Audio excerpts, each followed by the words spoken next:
Hello everyone, welcome back to our channel. மூன்றாம் இடை பருவத் தேர்வு 2025 6ஆம் வகுப்பு அறிவியலுக்கான ஒரு ஒரிஜினல் கொஷின் பேப்பர் தான். டோட்டல் மார்க் வந்து 50 mark Tamil medium question paper. Third midterm test 2025 6th standard science. So question பார்க்கறதுக்கு முன்னாடி சேனலை சப்ஸ்கிரைப் பண்ணிடுங்க, வீடியோ ஃப்ரெண்ட்ஸ்க்கு ஃபார்வர்ட் பண்ணிட்டு பாருங்கள். மறக்காத வீடியோ கூட லைக் கொடுங்க. ஸோ நமக்கு 1 மார்க் வந்து பார்த்தீங்கன்னா 10 1 மார்க் கொடுத்துருக்காங்க. புக் பேக் 1 மார்க் நல்லா தரவாக படிச்சுக்கோங்க. ப்ளஸ் இந்த கொஸ்டினில் வந்து பார்த்திங்கன்னா கோடிட்ட இடம் சரியா தவறா அதே மாதிரி பொறுத்துக்கெல்லாம் கொடுத்துருக்காங்க. 2 மார்க் பொறுத்த வரைக்கும் ஏதேனும் 5 வினாக்களுக்கு விடையிடி காந்த துருவங்களின் ஈர்க்கும் மற்றும் விளக்கும் தன்மையினை குறித்து எழுதுக. காந்தங்கள் அவற்றின் காந்தத்தன்மையை எப்பொழுது இழக்கின்றன?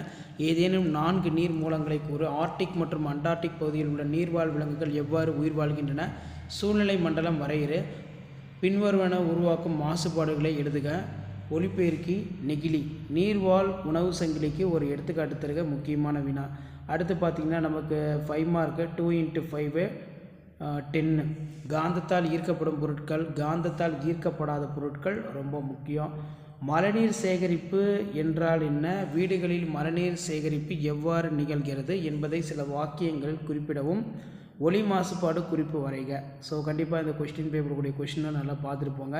இதில் இருக்கிறதுனால டெஸ்ட் எழுதி ப்ராக்டிஸ் பண்ணிக்கோங்க. ஸோ இதான் 6th standard science third midterm test February 2025க்கான கவர்மெண்ட்டோட ஒரிஜினல் கொஸ்டின் பேப்பர். ஷேர் பண்ணுங்கள், சப்ஸ்கிரைப்